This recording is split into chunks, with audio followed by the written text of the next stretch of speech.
بسم اللہ الرحمن الرحیم نحمدہ ونصلی ونسلم علی رسولہ الکریم اما بعد۔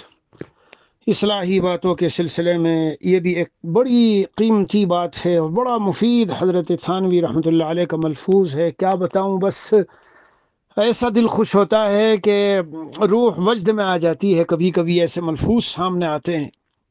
سنو میرے عزیزو، سنو غور سے سنو، دعا کی حقیقت حضرت بتاتے ہیں۔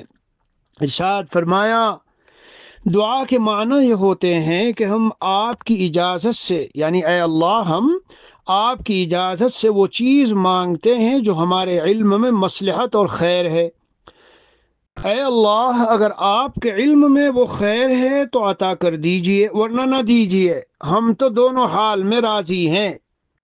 ہائے ہائے، کیا بات ہے، کیا بات ہے بچوں! یہ ہے اللہ سے مانگنے کی حقیقت، دعا کی حقیقت۔ آگے سنو، مگر اس رضامندی کی علامت یہ ہے کہ قبول نہ ہونے سے شاکی یعنی شکایت کرنے والا اور تنگ دل نہ ہو۔ یعنی جو مانگا ہے نا، اگر وہ نہیں ملا تو تنگ دل نہ ہو۔ دعا فرماتے ہیں، دعا قبول تو ضرور ہوتی ہے، مگر قبولیت کی مختلف صورتیں ہوتی ہے۔ کبھی تو وہی چیز مل جاتی ہے اور کبھی اس کے لیے آخرت میں ذخیرہ ثواب جمع ہو جاتا ہے اور کبھی اس کی برکت سے کوئی بلا ٹل جاتی ہے۔ غرض اس دربار میں ہاتھ پھیلانے سے کچھ نہ کچھ مل کر رہتا ہے۔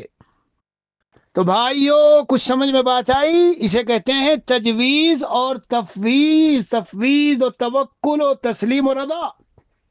اپنی تجویز کے اوپر مت جمو ڈٹو اور اس کو دماغ میں لے کے مت بیٹھو۔ اے اللہ میرے لیے یہ کر دیجئے، اللہ میرا وہاں نکاح کر دیجئے، اللہ مجھے جاب دلوا دیجئے، اللہ میرا کاروبار کھول دیجئے، اللہ یہ زمین مجھے دلوا دیجئے۔ لوگ اس طرح دعا کرتے اور کراتے ہیں۔ ٹھیک ہے، اگر ظاہری چیزیں سب وہاں نفع کی نظر آ رہی ہے، دعا مانگ لو، مگر کیا حقیقت بتائی ہے؟ اللہ اکبر! یعنی بندہ دعا میں یہ کہہ رہا ہے، اے اللہ، میں اپنے لیے اس کو بہتر سمجھ رہا ہوں، لیکن میرا علم ناقص ہے، آپ صحیح جانتے ہیں، اللہ اگر یہ واقعی خیر ہے تو مجھے دیجیے گا، ورنہ نہ دیجیے گا۔ واہ واہ، کیا بات ہے صاحب! اللہ تعالیٰ بھائی ہمیں تسلیم و رضا والی صفت پر کمال درجہ عطا فرما دے۔ وصلی اللہ علی نبی الکریم وعلی آلہ واصحابہ اجمعین والحمد للہ رب العالمین۔